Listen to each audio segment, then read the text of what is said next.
Zoom software, there's a chat. You can actually click the chat bubble down at the bottom, and then you can see all the people typing and chatting. And Oh, got it. Are we on officially? We are on officially. Hello. Hey, everyone. Hey. Good to see everybody on here. Fun. You want to moderate, Chris, or you want to just start from where we? Yeah. So who we are? Yeah, thanks everybody for joining. This is Expedition Art. We're gonna talk a little bit about an amazing trip that we took last year to Yellowstone, and the guys are gonna be doing some sketching. I'll be moderating. We're already sketching. We are sketching right now. I'm gonna be moderating some questions, so just feel free to dump those in the Q&A. And I'll ask them so you guys don't have to try to read also at the same time. Yeah, that'd be awesome.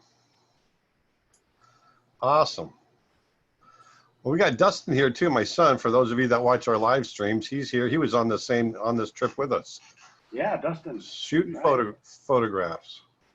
Yep, I acted as that wildlife reference photographer, I guess you could call it. Yeah, I was able to, for the first time, I was able to just sit and draw and not have to worry about photographing. So it was cool.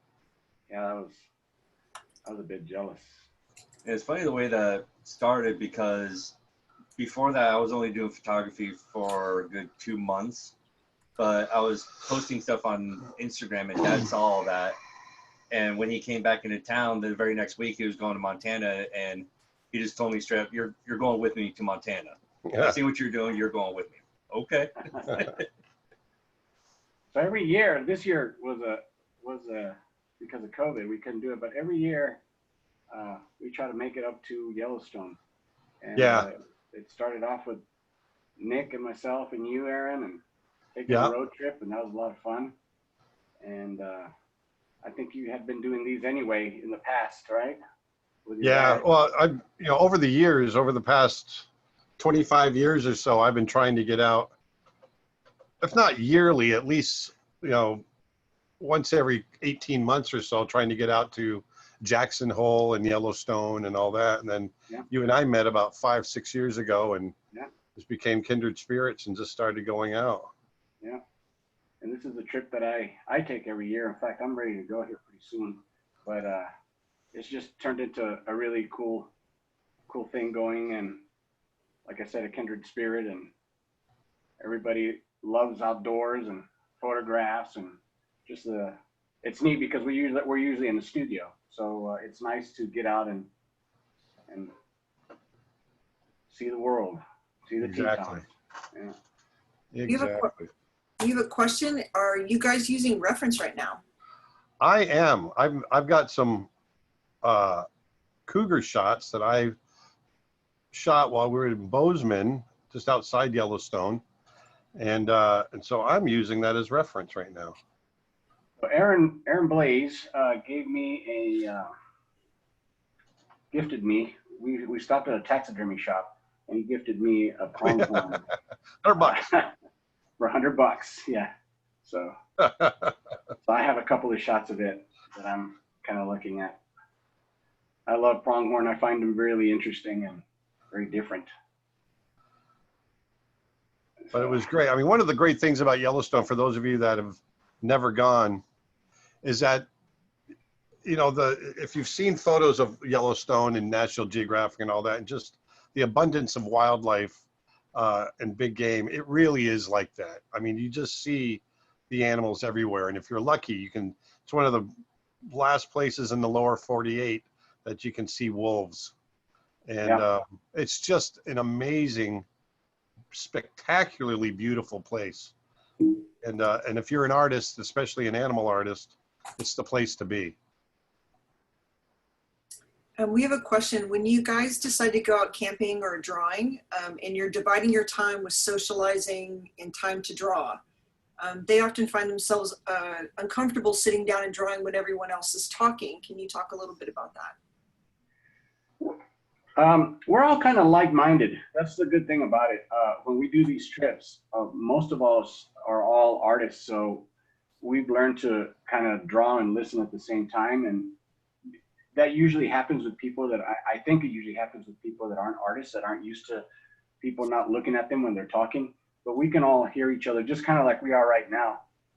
Yeah, I mean, this is what we do every time we travel together. I mean, the whole point is to gather reference and to draw and to have the experience. And so, you know, that's what we do, whether it's in Yellowstone or, you know, in October, we were in Africa and Kenya, and we would go out on safari and we'd either sketch or photograph while we're out in the vehicles, but then we'd get back to camp at night and we would just, I mean, by candlelight, and we'd be sitting there drawing some more.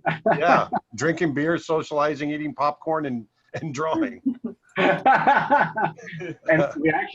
we're supposed to be there last week. That's right. Last week we would have been there if it wasn't for the COVID thing. We'll make it again.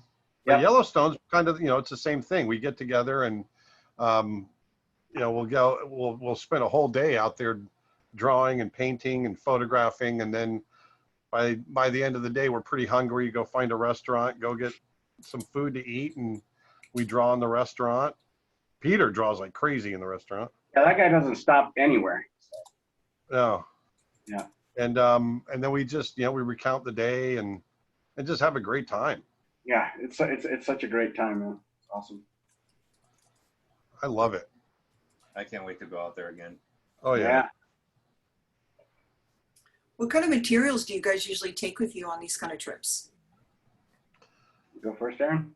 Yeah, we bring video equipment, photo equipment, and because, you know, it's you go all this way, you really want to gather as much reference as you can. You know, even though Manny and I draw a lot of animals and teach and all that kind of stuff, I'm still referring to my reference, you know, on a regular basis, and still learning and all of that. So I want to make sure that I'm able to build my reference library as quickly or as big as I possibly can. And so that's a lot of times that's the main reason I'm going. And then the drawing is a bonus if I can get the drawing in. So that's why it was so cool for me to bring Dustin on this last trip, because then I was able to dedicate my entire time that I was there just to drawing, and then Dustin shot my reference for me. And so you know, I bring my watercolors, I bring several different sketch pads, drawing utensils, all kinds of stuff. And then, you know, like I said, then our video and camera equipment. Same thing with me. It's all about reference with me. I mean, it's always nice to draw live, and we do it here and there. But you know, if there's wolves in front of you, you want to get as many pictures as you can, because when are you going to get wolves in front of you again? So, you know, when we were in Africa, we had the luxury of we saw so many animals that we actually did stop sometimes and actually just made it a drawing session, and that was a lot of fun. So Yeah. a lot of the same materials that Aaron carries, watercolors, pencils. I've got this great, sorry, Manny, I just wanted to mention, I've got this great handmade art bag that I use called an Artie, and it's made by some friends of mine in India. They have their own company, and they're just absolutely beautiful. And if you look up Lilo Rosh, LILOROSH.com, well, we're on the screen. You can find a link to them, and it's just really cool stuff. And I carry that bag. I've carried that bag to Africa, to Japan, to Nepal, to South America. I mean, all over the place. And it's just really durable and really great. And you can custom order them too. So that's pretty cool.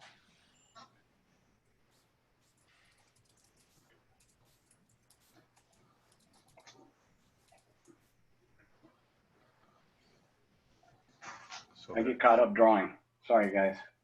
More questions? When you go to Yellowstone, how do you go about sketching animals from a far distance? Example, like wolves. Do you use a scope or binoculars, or just photos only? In all of the experience that I've had with wolves, they're so far away. If you see wolves really up close, they're usually on a kill. And when they're there, I've actually never drawn a wolf while the wolves are there, because I'm so busy snapping pictures. I've only seen them up close when they're on a kill. Everything else has been just grabbing reference and photos. Other than we have a friend that owns he's a animal trainer and has these animals that he's trained for commercials and movies. And that's the only time actually that I've actually sat there and drawn wolves from life, because they're all around us. But in Yellowstone itself, it's really hard to do it because they're usually so far away.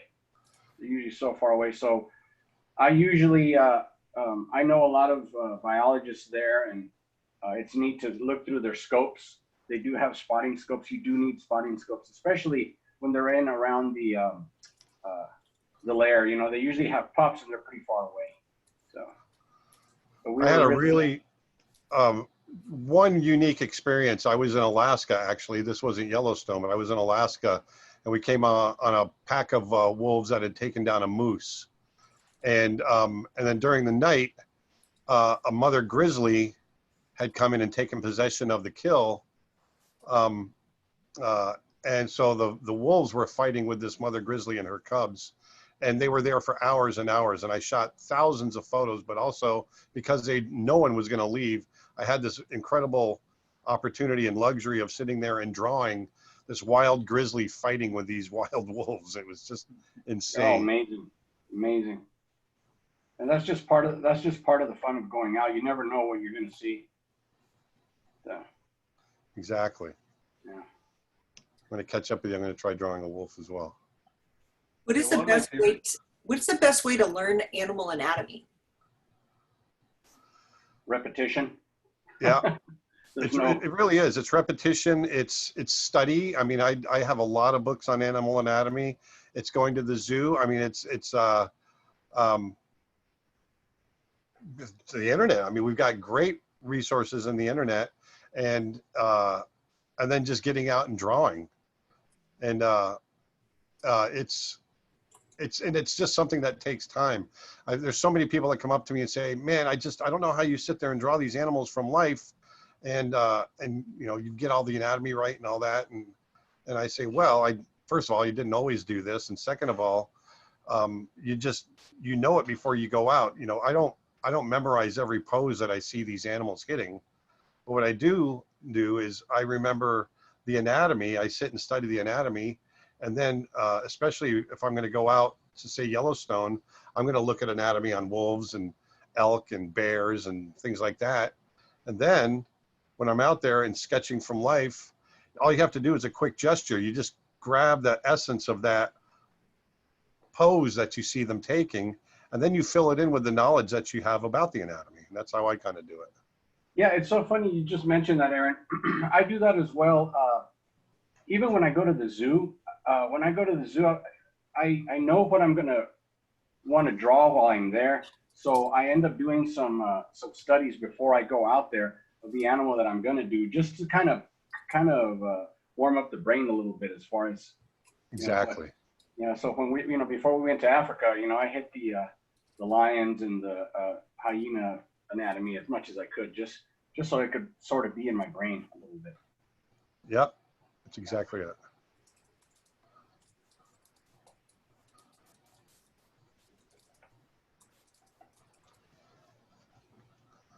You guys sit or stand while you're drawing, and Yes. what do you use to support when you're drawing on the site? I guess it depends where we're at. I mean, there's a photograph of Aaron and I sitting down. We were lucky where a bison was across the street from us, and there were some really nice rocks that we sat and drew at. But you kind of have to do it. It's a different situation every time. I hold my sketchbook as well. I use my hand as a backrest, sometimes my lap if I'm able to sit down. That's when we got eaten alive by those ants. Yep. Oh, that's right. You remember that? Oh, I do. I was They in like you. flip-flops. Yeah. You're always in flip-flops. Yeah, Manny you're always- dresses right. I don't. I think Aaron showed up one time. I don't know if it was Yellowstone or. It was Where- Yellowstone. It was Yellowstone, Yellowstone. yeah. Aaron Blaise showed up to Yellowstone in shorts and no jacket in winter. Yeah. It was snowing. So the first stop was to go to like a Tractor Supply to get him a car. Yeah, I was in a hurry. I hadn't really thought about. I think I packed the day of the trip because I was caught up with doing other stuff and ran out the door and didn't even think because it was like October or September or something. Yeah, yeah. And I hadn't even thought about bringing a jacket. And that's not the first time I've done that. That's all right. And We flip-flops. got you fixed up. You got a very sexy tractor store coat. And Yeah, you oh, were yeah. good to go. My rugged Tractor Supply. And another time he had to buy hiking shoes. Remember, Aaron? Oh yeah. Because he came just in flip-flops. Yep. I'm an idiot. Hey, Hey, it's all Manny? part. Yep. Martin wants to know if you had $100, what would you buy with it? Aaron Blaise's giraffe skull. How long have you guys known each other? What, 6 years, 7 years? Man, I'll let Aaron answer that. I was think- living at the beach house. I was living at that beach house down in South Florida when you and I talked to each other for the first time, and that was back in 2014 or 15, I think. Yeah. I think we've communicated on Facebook for a little bit before that, but not face to face. Yeah. But Terrell Whitlach always had wanting to put us together. Yeah. Every time was like, you got to meet Aaron. You got to meet Aaron. You guys are very similar. You guys love the same thing. So it was neat. So Aaron, you and Terrell used to work together, correct?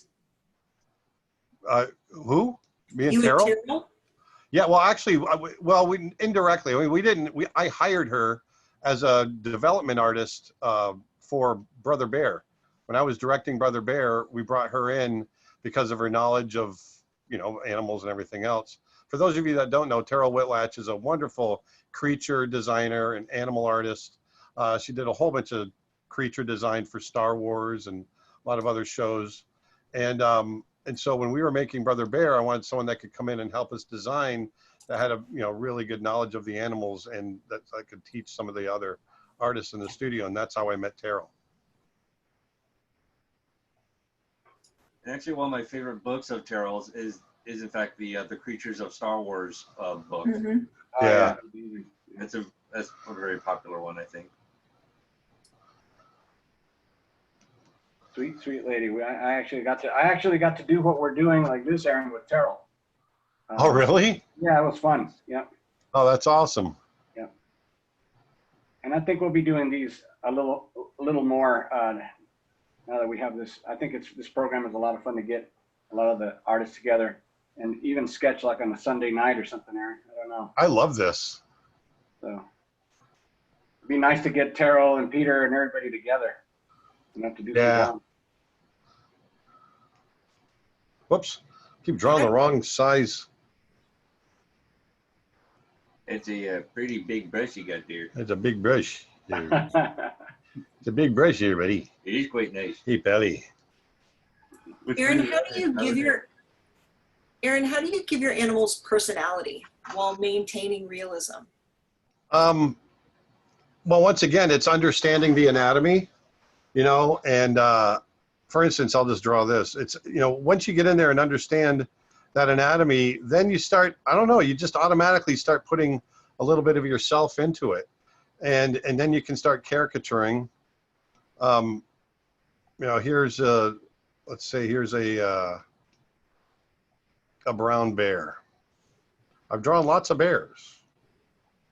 I love your bears. And if you know that anatomy, then you know how to caricature it. And this is something I was talking about yesterday for our the day before, or our character design course is really, if you're going to design characters, especially animal character designs, then you need to get in there and research. And I don't care if you're drawing sponges on SpongeBob SquarePants and they're super stylized. You still want to get in there and understand it as much as you can, because that knowledge will bring ideas to the design.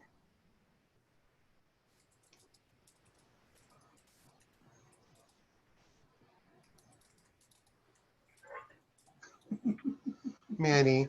I love Manny. Yeah. I had a badger attack me when I moved to Utah. So black badgers. I heard you guys have a theme song for your trip. Well, it's our jingle. It's our jingle. Thinking of it, dude. Yellowstone National Park. Yeah. Or it's Grand Teton. Oh, it's Teton National Park. It's grand. Grand. Yeah. Man, that's it. We get hired to do jingles. Maybe that's just a side effect of riding around in the car for 12 hours. That's exactly it what it wasn't is. 12 hours. I think it was like 4 days. Yeah. It was amazing. Yeah, it's so fun though. Yeah, it is. Do you remember how many miles we put? Aaron, do you remember? It was something ridiculous. It was, yeah, it was. Because It was crazy. is that the one we drove up from Salt Lake? Yeah, when we drove from Salt Lake, yeah. It was insane. It was all laughter though. Nick and I It were was. just laughing the entire time. We look back and Aaron'd be out sometimes. Oh, yeah, snoring away. That was so Wasn't much the other fun. thing that you say all the time, Manny? Bozeman, Montana. Yeah, Bozeman, Montana. Yeah. Oh, I like man, taking Aaron Montana. Blaise down to Bozeman, Montana. And Aaron Blaise is a good guy. We were talking about this last night, and Dustin was reminding me. Do you remember when we stopped? I can't remember what the river was. We did the whole group photo, and it was you looked at. Oh. You had the wall right there, and you looked down over the wall, and the rapids and the waterfall was right there. Do you remember what falls those When were? I did the group photo for everybody. Yeah, the Gibbons Yeah. Gibbons Falls. Yeah. Well, it's funny because I climbed up on the wall, and I wanted to jump out to one of the rocks so I could get a photo. Dustin could, and Dustin had a fit that I did it first of all.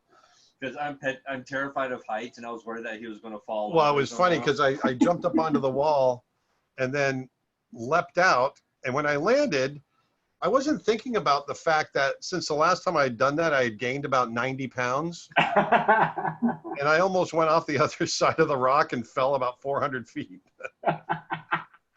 And Dustin said, And my face went, Dustin all of a sudden became dad. He goes, "Get down."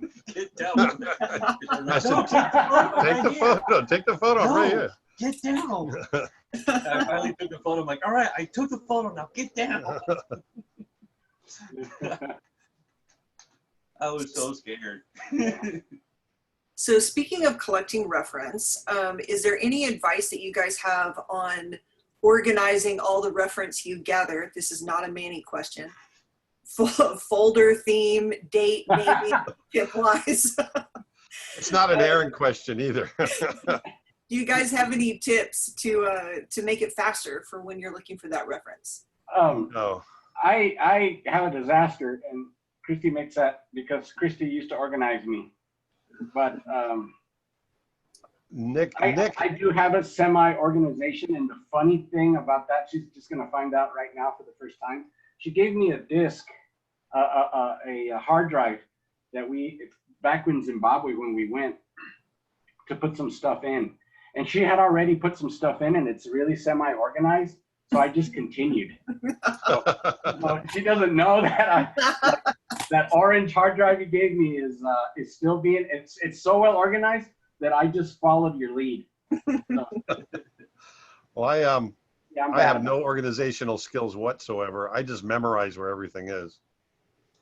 Yeah. I always do my things by trip, which is not the best way to organize at all, because it's like, wait, where did I see that gopher? You know, and then I have to, it's tough, right? When you're working with a lot. I use Lightroom when I'm with my photos so that I can tag and search things. The problem is I get bad about, I'll be very excited. I take, how many thousands of photos, guys, did we take in Africa? Like Oh my God. obscene. Yeah, exactly. Yeah, and a crazy amount. So, you know, then you come home and you're like, especially when I'm gathering reference, I'm taking tons of photos, and I take sequential stuff so that I can get the little movement. But then you just end up with like, oh, wait, there's, 25 pictures of this guy's butt. Right. So you got to clean it up when you get home. And what I tend to do with my photography is I organize them all by events and days. So like if I'm going to our local a reserve called Lake Woodruff, Mm-hmm. if I go there during a certain day, I just title it Lake Woodruff, so-and-so date. And later on, I organize them by species. So like I got my sandhill cranes, I got my alligators, so on and so Oh, that's a forth. good idea. And further down the road, once I get enough of them together, I renumber them all and put all the species from all the trips out there into one giant group. There So you that go. way I can just say, oh, I need to find my alligators. So boom, alligators. I need to find my sandhill cranes. Boom, sandhill cranes. Yeah. Okay, And it's just something Dustin. that I build up over time. Sorry. Dustin's the winner here on organization. Yeah. That's awesome. That's awesome. Thank you. Do you guys expect to get specific kinds of references before you go out on site, considering that animals are already moving or always moving around and you have to deal with that lack of control? Yeah. So I've been going to Yellowstone now for like the last 5 years, and different times of the year, I've learned that they have different patterns, and you sort of tap into that.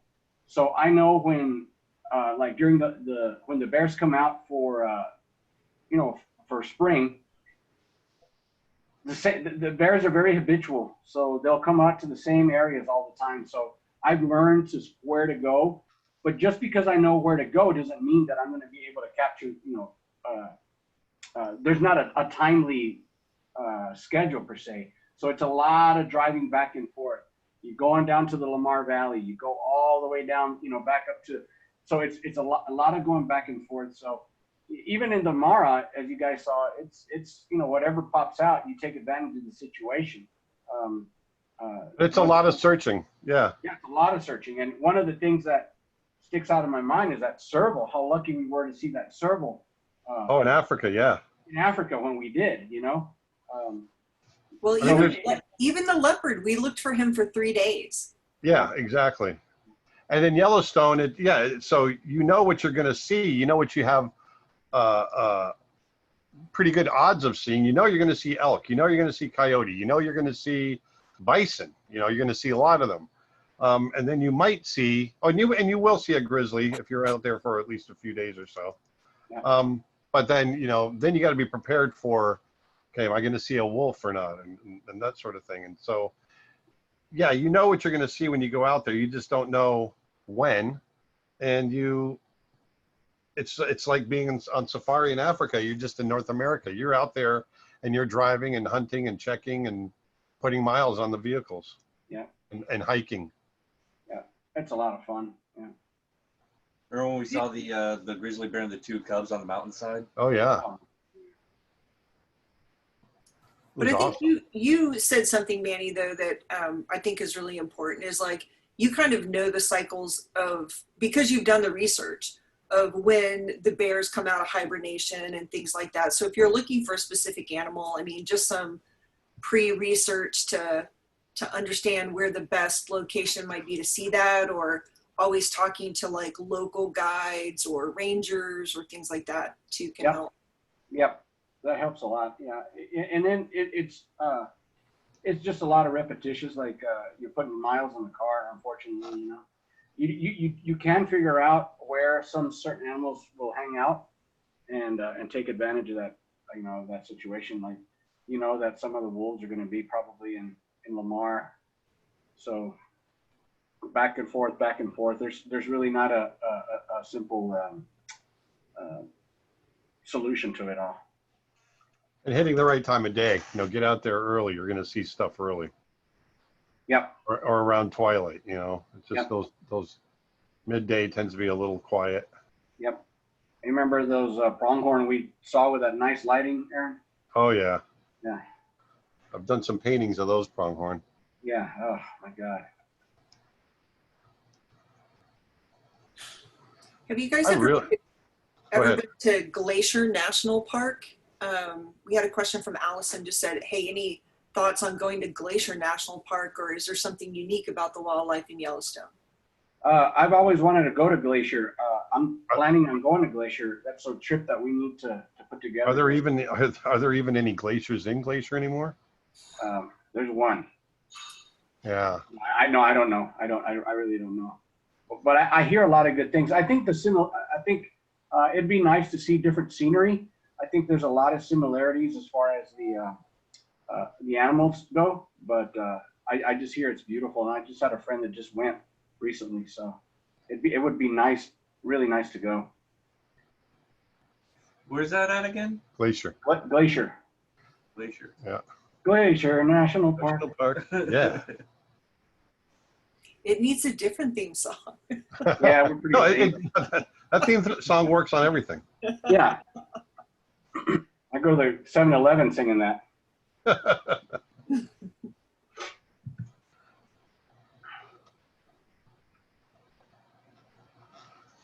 How do you find that line between caricature and technical drawing when it comes to animals?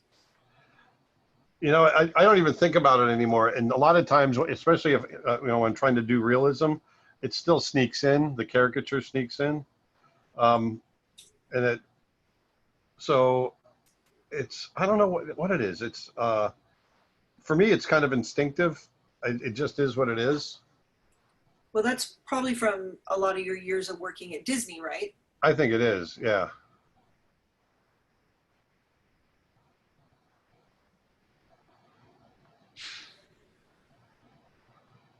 And it's interesting how, people really respond to it. It's kind of nice. Manny, if you were going to be an animal, what would you be? A golden eagle. That's a nice choice. He already is an animal. Yeah. You filthy animal. Yeah.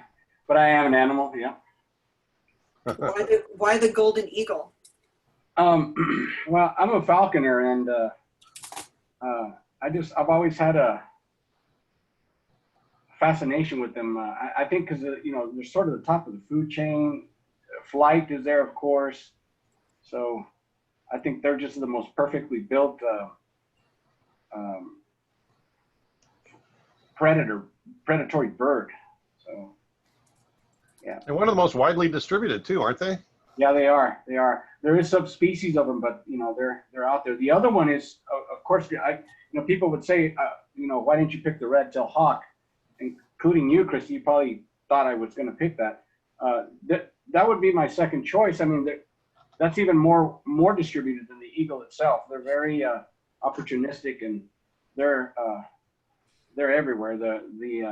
Just the amount that exists tells you how much of a successful hunter they are. How did you get into falconry? When I was in the fourth grade or the third grade, a teacher read us a book called My Side of the Mountain, and it talked about a kid having a peregrine falcon to hunt with, and I always thought it'd be really cool to do so, and I just decided to do it. It never left my thought. So and then that led to a lot of bird of prey art and a lot of intermixing two of my biggest passions, which is falconry and art and drawing. So You've gone some pretty amazing places with your falconry as well, Manny. Yep. I've met a lot of amazing falconers because of it, and it's kind of a weird situation where one passion kind of feeds the other.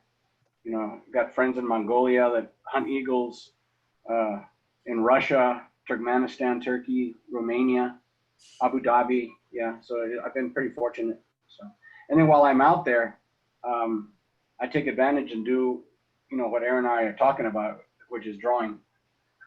And then it really helps to go to an environment to see the places and the smells and how everything feels. So it really helps bring those things into your art. It really does. Most animals that I draw and paint, pretty much all animals that I draw and paint, I only do so if I've seen them in person, and especially if I've seen them in the wild, because I want to be able to, it's like you said, you want to be able to experience it, smell it, all those things. There's so much that you get from that. Yeah. So what's high on your list, Aaron? Where do you want to go next? Well, you know, a few years ago, I went to, I was directing a movie called The Legend of Tembo. It was a CG film about this elephant, and it took place during the time of Alexander and Hannibal, and when elephants were used as tanks. And it was a story of this young elephant that's taken uh, uh, from the savannah of Africa and brought to Asia to become a battle elephant. And so we did this research trip. We went to Kenya for a while, and then up into India, and then we went into Nepal. And we went to a park called Chitwan National Park, which is right on the border of India and Nepal in northern India. And we went out every day on elephant back, every morning into the mists, you know, watching these wild peacocks fly across the river and just crazy stuff. And we were tracking Indian rhinos and tigers. And we Sounds saw a lot amazing. of Indian rhinos out in the bush, but we saw a lot of tiger sign, but we never saw a tiger. And other people in the area had seen a tiger or two like minutes before we got there. And we never did. I would love to go back. It was one of the most magical trips I've ever taken, even without seeing the tigers, but I'd love to go back and go looking for tigers again. Oh, nice. You just gave me goosebumps. I want to travel so bad. You do a lot of travel too. Half I the time do. you're in some far off ocean diving, it seems like. If I can be in the water, I prefer to be for sure. Yeah. We have a question too. Where's a really good spot to do wildlife sketching in South Florida? I know you did a workshop, Aaron, in Florida. Do you have some suggestions? Yeah, well, if you want to go to a zoo, then to me, one of the best zoos in the Southeast is the Miami Metro Zoo. Matter of fact, when we did Lion King, we went down to the Metro Zoo and spent 3 days there on the backside. They treated us really well and got some wonderful material there. And but then, I mean, there's always the Everglades. You get out and you get down into Shark Valley in South Florida, and you know you'll see 100 alligators in a quarter mile, and you know there's deer and bobcat and all kinds of really great stuff. So, and then in Sarasota, there's a great park called Mayaca State Park, and it's not exactly South Florida, but it's kind of Southwest Florida, and there's just some amazing wildlife out there as well. I used to go there a lot when I went to college at Ringling College of Art and Design in Sarasota, and spent a lot of time out there drawing the gators and the coyotes and the deer and everything else. I've seen some of your pictures out there, really beautiful. Or they might have been Dustin's. Yeah, I think, yeah. Well, Dustin goes out to the reserve that's near here, and Lake Woodruff Wildlife Reserve, and he gets some really cool stuff out there. Yeah, the start of the year, I was pretty much going out there nearly every single morning for 3-4 months straight. Yeah. Just photos after photos. It was just an absolute blast. Nice. Still got too hot to go out there anymore. Yeah. So there's a lot of great places in South Florida. Plus, you know, in Tampa, there's the Lowry Park Zoo, which is fantastic. Also, another great place in Sarasota where I get some big cat reference. If I'm not out in the wild, is a place called Big Cat Habitat in Sarasota, and they're an exotic animal rescue place. And they're really good. They take really great care of the animals. It's not a what's the Netflix tiger thing? Oh, It's not like that. Tiger, yeah. okay. So anyway, I'm kind of rambling on, but there's a lot of great places in Florida, South Florida to go. What's the name of that one river that's in Sarasota that a lot of the folks that are on the trip talked about? Well, there's Peace River, Easter, but there was another. I think they like start with a G. Mayaca. Mayaca. That was. Yeah, that's one I was just talking about in the park, Mayaca Park, but there's State Park, and there's also the Mayaca River. Yeah. Yeah. I always think it started with a G. I don't know why. So for both of you guys, what hobbies outside of art have contributed most to your personal growth and then helped improve your art? Well, I spend a lot of time hiking and outdoors. So I'm in nature quite a bit. So and I use it for that particular reason, to get some inspiration. Of course, falconry. That's, as you know, Christy, that's like huge. I've learned so much from it, and it's made my observation to things, including life, just different. So I do martial arts as well. I've been doing that for years. Not as much as I used to anymore. Ever since I moved out here, I get distracted with wildlife. So so you see where my priority is at. Yeah. Well, I've seen you run around in the forest, Manny, and it's very aerobic anyway. So I wouldn't worry about not getting the proper exercise in. Very Yeti-like. I've seen Manny clear logs, jump over rivers, the craziest thing. Well, when your bird has prey, and yeah, you gotta get there quick. I've done things that other times I've looked and wondered how I did it. So one time, Manny called me. Do you remember this, Manny? Hanging from the side of some dirt cliff. I got hung up on the side of a cliff because I was sliding down to get my bird. She caught a squirrel at the edge of this cliff. I thought I could slide down, and then I actually did slide, but it caught my belt loop, and I was hanging off of a cliff like a weird bad movie. I called in saying I was gonna be late. That's funny.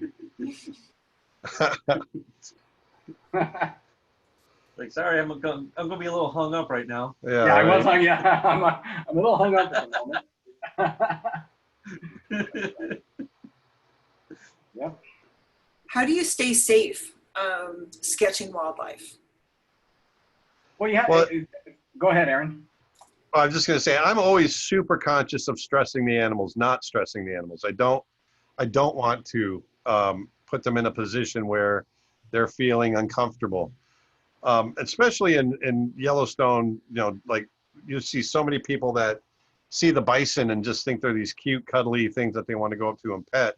And bison, more than anything, you don't want to stress them. You want to give them their space. And it's the same, if we're in Africa and, you don't want to stress, keep harassing the animals there. And so that's the biggest thing that I'm super conscious of, is just making sure we're not stressing them and giving them their space. And then, you keep your distance and then, everyone's happy. Yeah, to me, it's common sense. A lot of people just don't use their common sense sometimes when they're out there. They get too excited. And like Darren said, I've seen a lot of people pull their cameras out to take selfies with the bison. Start backing up, like they're looking at their camera, at their cell phone, backing up with their hand extended. And sometimes I've seen them even touch the bison. And the bison just turn around and look at them like, what's going on? I have my camera on because I'm expecting to see a goring. But I haven't been that lucky yet. Yeah. It's just, and it's understanding the signs, knowing, looking at an animal and understanding when the sign language that they give you, if they're stressed or not stressed or whatever it might be. And then, not panicking. I remember I was in Alaska in McNeil River State Park. It's one of the highest concentrations of grizzly bears in the world. And there's this little gravel pad that the humans can stand on, and the bears aren't allowed. And there's a ranger there. There's 2 rangers there that will accompany you out to the bear viewing site. There's only 10 people allowed there a week in this park. And so the animals are really wild. But they're also, I don't know how they do it because they've never discharged their weapons, but they're really trained to not go on the gravel. The gravel is for the people. And this one bear came up and just decided to be like a little kid. And he sat right next to the gravel. He was about, 10 feet from me. And he was about an 800-pound bear. And he just reached over and just put his claw on the gravel. He wouldn't look at us. And I wanted to run so bad. Everything in my body was telling me to run. And the ranger just kept saying, "Don't run, don't run, don't run." And there's this, 800-pound grizzly sitting 10 feet away from me, a wild bear, and it's, nothing in your body is telling you that this is right. That it's just you got to get away. So, it's kind of going against your instinct sometimes. What do you guys think is the most difficult animal to draw? I had this question the other day. I don't know that there's any that are more difficult or less difficult. They're all difficult. They're just different. Yep, I agree. It's like animation. There's nothing. It's all hard. It's just some are less hard than others, I guess. Yeah, no, absolutely. I agree. I like, sometimes I like to draw horses so they can humble me and makes me remember how much I need to study. Yeah. But I don't know how Terrell Whitlach does it, but she does it. So.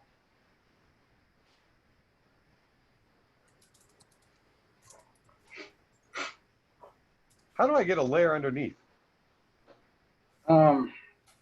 So you can make a new layer. If you go up here to the right-hand side, see where the trash bin is at?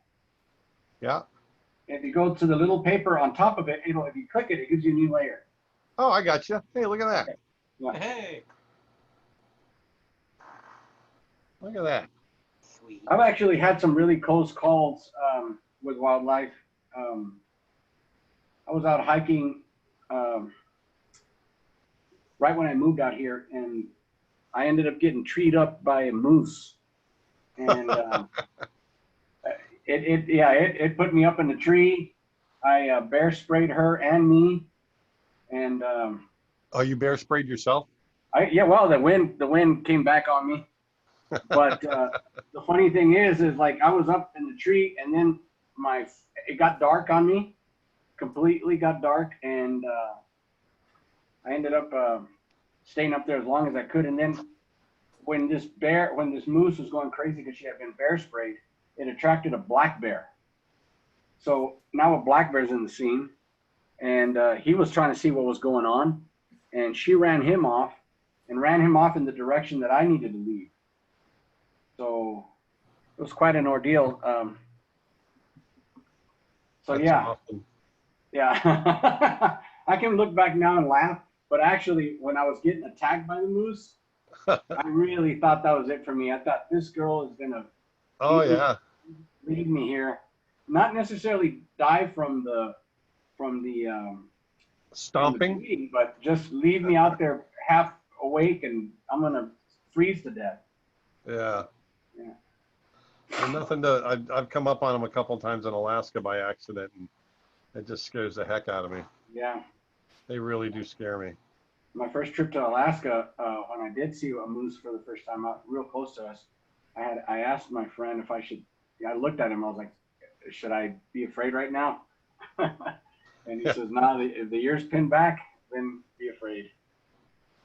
Yeah. I had the first trip to Africa I did back in 1998. We were out in the Land Rover, and we came up on a mother lion that had just had cubs the night before, and we got a little too close, and I stood up outside the top of the Land Rover, to get a better shot, and she, as soon as I got high enough, she saw me as a separate entity from the Land Rover, and lunged forward. I just saw her eyes dilate, and then she lunged forward, and I have never been so scared in my life. And I never thought gravity was as slow as it was, as me trying to drop into the Land Rover. Oh my God. Huh. Do you guys on the screen next to the Badger see a little layer 7 there? No? A little what? Yeah. I don't know what I did. What'd you do? I know. What'd you do?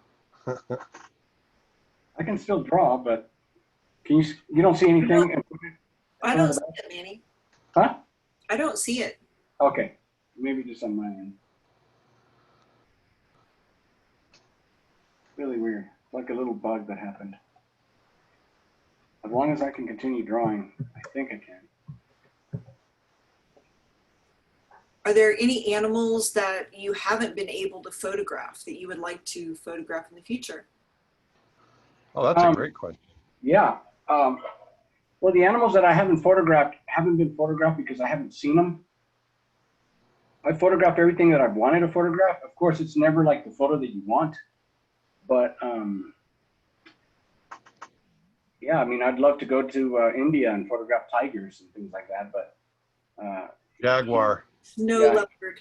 snow Yeah. leopard, jaguar. Yeah, exactly. I have a friend, and I plugged him the last talk that I did with Peter, Sandesh Kadur on Disney Plus right now. There is a documentary called Wild Cats of India. You guys check it out. I think you guys will like it. And he's invited me out to India to go see a lot of these creatures. That'd be amazing. Oh, that's cool. I'd like to get a nice shot of a great white. Yeah, It's on my list. It might be on this year's bucket list if we can ever leave the country. yeah. I didn't show you the one I took, Christy. You're going to be in that cage right with me, Manny. Don't think I know. you're not. Nick and I were supposed to go to an animation convention in South Africa. We were going to spend a week there, and one of the things they offered us while we were there, when I wasn't speaking, was to do some cage diving. For Did you great do whites. it? And I was like, yes, we'll do it. And then it got canceled.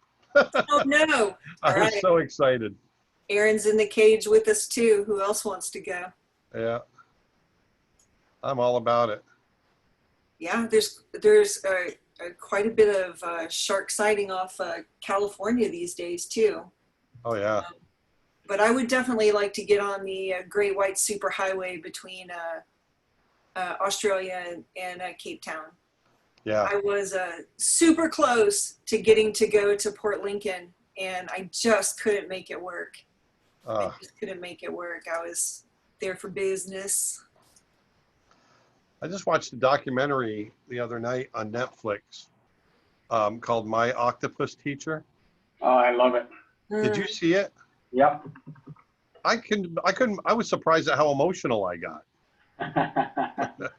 It tore me up. It was really good. And for photographers, another great documentary on Netflix is Tales by Light. And that's amazing. it's all different sorts of subjects of photography, from underwater to wildlife to people in general, and it's just absolutely fantastic.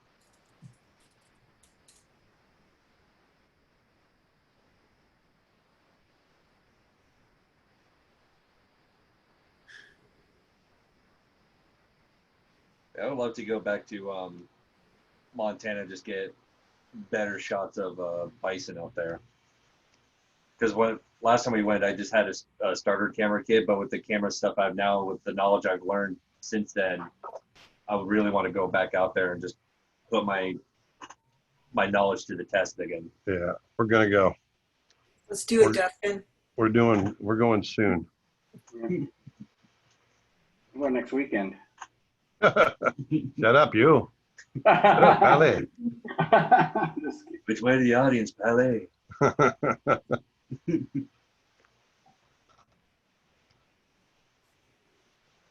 I squeezed you over. I'm sorry, Manny. I drew too big.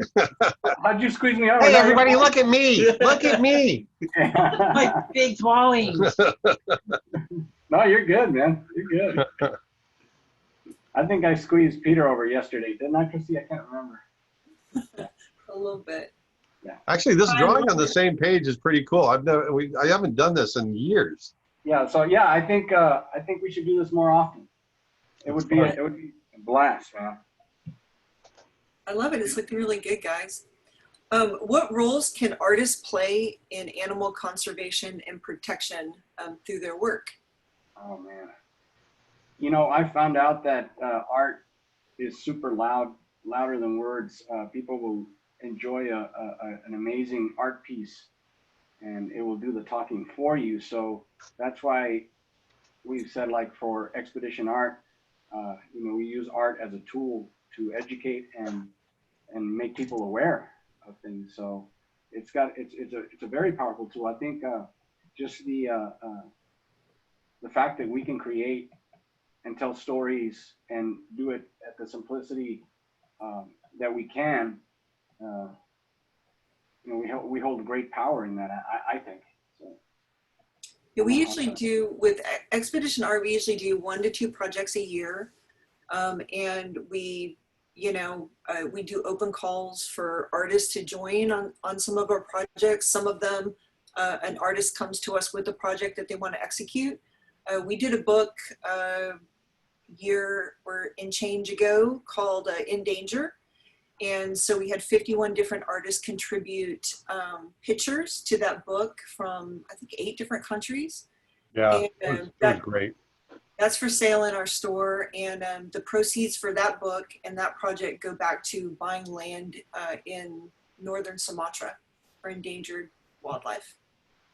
And there's a bunch of different things I think that you can do individually. Like I love the fact that art is a universal language, and it really transcends language barriers. So if you have a really emotional piece or an impactful piece or just something that piques somebody's interest, I think that's amazing, because sometimes it can be the difference between somebody relating to an animal, wanting to know more about it, and then as a result, wanting to conserve that animal too. Yeah.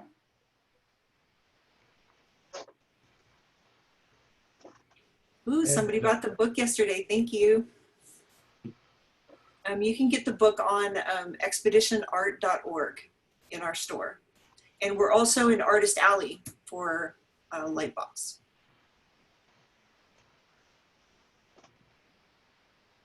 Have you ever been able to see a shoebill in the wild? I'm not sure I even know what a shoebill is. I've never seen a shoebill in the wild. Yeah, no. It's a bird with a giant. I don't know if I did or not. Yeah, they're amazing. I think the closest I ever came was a marabou stork. Yeah. See, lots of marabous in Kenya. I don't think we've ever seen a shoebill. Yeah, no, I don't know if I did in one of my trips. So I'm going to say no for right now, but I'm not sure what I saw. It's a Bigfoot.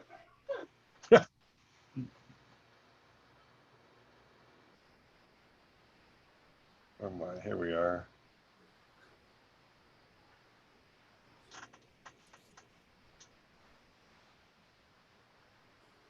Do you guys usually post sketches from your trips?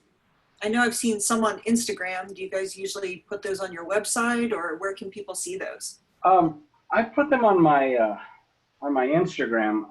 I really should do a better job of putting all of them up.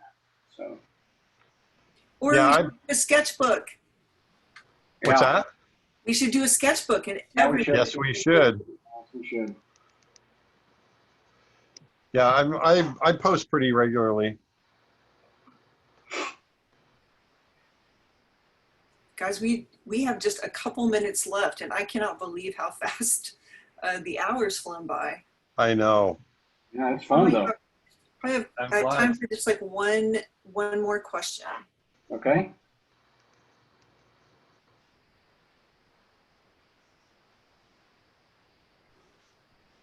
What is your favorite color?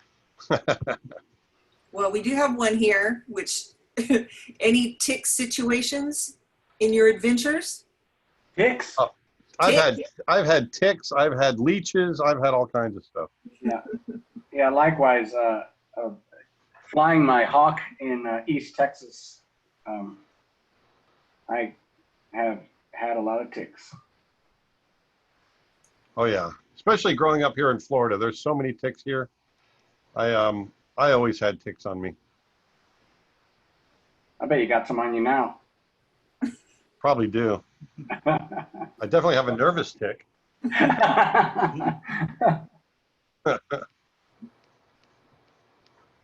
This is fun. It was fun. It's a lot of fun. We'll have to do this again, Manny. Yeah. We thought about doing this on sometimes on Sundays, Aaron. You know how everybody's kind of winding down for the weekend. We'll plan something out. Just sketch.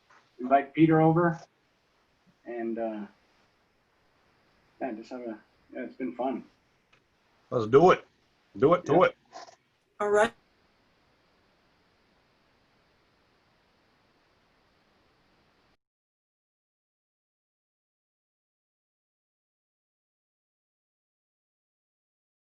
Terribly. Africa, And baby. I know, soon. And thank you guys for joining in on the panel today. We've got, we'll be posting the drawing up on Expedition Art and on our Instagram. Please, please follow these guys and like and subscribe. And we'll post a redone version of this on our YouTube channel as well. But really Awesome. appreciate Yeah. all the awesome questions. And you can visit us, Nick and I, over at creatureartteacher.com. And another thing, too, we're going to be doing a live web event coming up October 10th. I'm going to be teaching some animal drawing. So if you go over to creatureartteacher.com/live, you'll get some more information there. Yeah, Aaron's got some amazing classes, and if you haven't checked them out, do so. Yeah, the new Bird of Prey series. I'm excited. I want you to look at it and make sure I did it right. Yeah, I already saw 10 of them wrong, but it's all right. No, they're beautiful, Aaron. I'm really excited. I'm super excited, man. All right, on. Well, thanks, you guys. This is awesome. All right. We'll see you All right. guys soon again. Had a Thank you great very time. much. Have a Bye. great rest of the expo, guys. All right, bye, everybody. Bye-bye. Bye.